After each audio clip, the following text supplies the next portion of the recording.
Ce livre est d'abord né d'un désir commun. Avec Johan Bénard de l'Université de Queen's, Régis Tetamanzi de l'Université de Nantes et François-Emmanuel Boucher du Collège militaire royal du Canada, nous avions à cœur de travailler ensemble autour du projet qu'annonce le titre de ce livre, Relire Voyage au bout de la nuit. Mettre ce projet à exécution, c'était se confronter soi-même à cette expérience unique, vertigineuse, qu'est la lecture du premier roman de Louis-Ferdinand Céline, et accepter d'entrer dans cette zone de danger qu'est la littérature, voire dans ce lieu où s'exprime le danger suprême dont Walter Benjamin parle au sujet d'Hölderlin. Si nous entrons là dans un espace de danger, c'est que la littérature telle que Céline la conçoit est celle qui doit crier tout haut les vérités que nous n'osons nous murmurer tout bas. Et elle le fait en restant la folle du logis et avec un saut dans l'imagination qui, dans ce roman,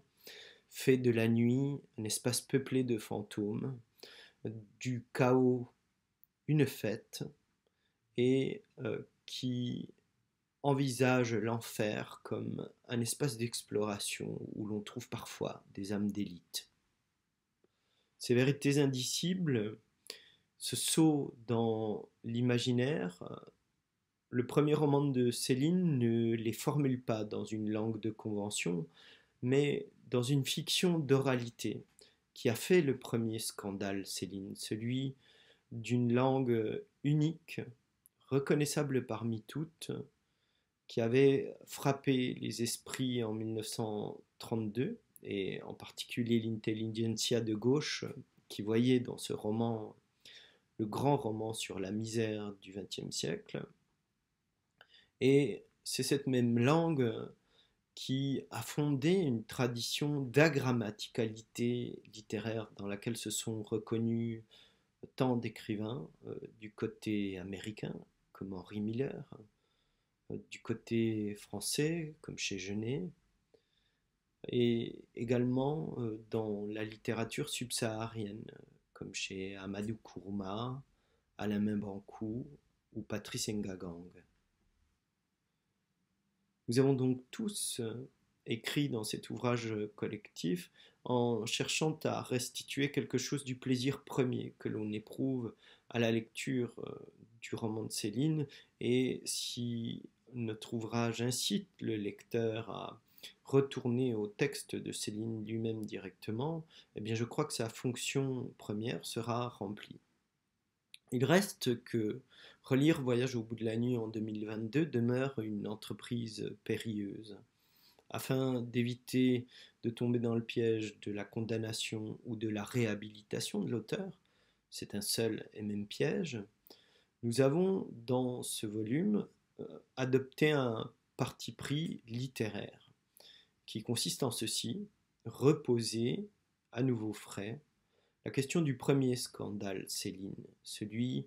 de cette langue à l'innovation linguistique insensée,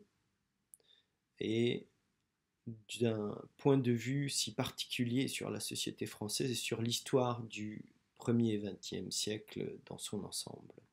En adoptant donc ce parti pris littéraire, notre volume s'adresse non seulement aux chercheurs en littérature, mais à toute la communauté des lecteurs de Céline.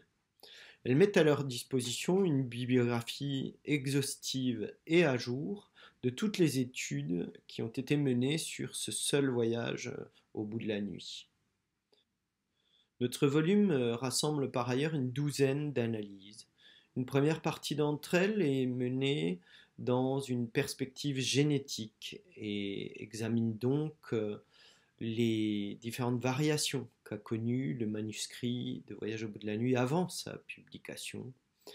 Cette section trouve une actualité particulière avec la parution des manuscrits inédits de Louis-Ferdinand Céline qui ont été découverts l'été dernier et qui sont peu à peu en train de paraître.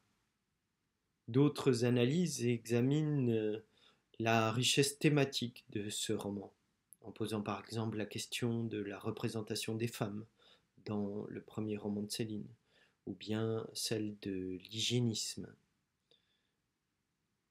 Toutes ces lectures ont en commun d'examiner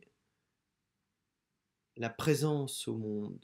de ce roman, sa portée critique et sa capacité d'inventivité à l'égard du social. Elles ont tout en commun de mener une lecture très proche du texte